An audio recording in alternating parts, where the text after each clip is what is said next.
इस्लामी आपके हुकूक के लिए मैदान अमल में निकली है और आपको निकलना होगा इन टैक्सेस के खिलाफ, बिजली के बिलों में बेजा इजाफे के खिलाफ, अपने हुकूक के लिए आपको निकलना होगा और इस जंग में जमात इस्लामी के साथ शामिल होना।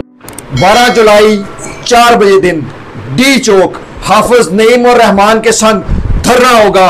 महंगाई के खिलाफ, बेरोजगारी के खिलाफ, गुर्बत के खिलाफ, जहालत के खिलाफ और इन बढ़ते हुए टैक्स। जंग हमारी जंग नहीं, जमात इस्लामी की जंग नहीं, ये जंग पाकिस्तान में बसने वाले गरीब अवाम की जंग है और आपको इसमें शामिल होना। रहमान रहीम, गरीब पाकिस्तानियों के हकूक़ के तहफ़्फ़ुज़ के लिए, बेजा टैक्सेस के खिलाफ और बढ़ती हुई महंगाई के खिलाफ जमात इस्लामी 12 जुलाई बरोज़ जुमा 4 बजे अमीर जमात इस्लामी पाकिस्तान के संग एक बहुत बड़ा धरना देने जा रही है डी चौक इस्लामाबाद में।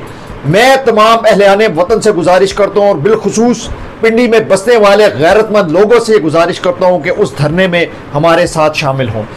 निकलो पाकिस्तान की खातिर, निकलो इस। और जमात इस्लामी अगर ये धरना दे रही है तो कोई वोटों के लिए नहीं दे रही, ये पाकिस्तान की अवाम के हुकूक के लिए दे रही है। ये पिसे हुए जो तबकात हैं उन पे जो विदहोल्डिंग टैक्स लगाया गया और जो बेजा टैक्सेस लगाए गए हैं उनके खिलाफ ये धरना देने जा रही है। और अगर आज आप तमाम लोग नईमुर रहमान की कॉल पे डी चौक ना पहुंचे तो मैं समझता हूं कि ये टैक्सेस लगाए गए हैं और टैक्सेस की में जो होशरुबा इजाफा किया गया है, ये एक आम आदमी से नाने शबीना भी छीन लेगा। आप फायर करें, अगर मैंने यादा खाया तो आप एक अपनी माँ का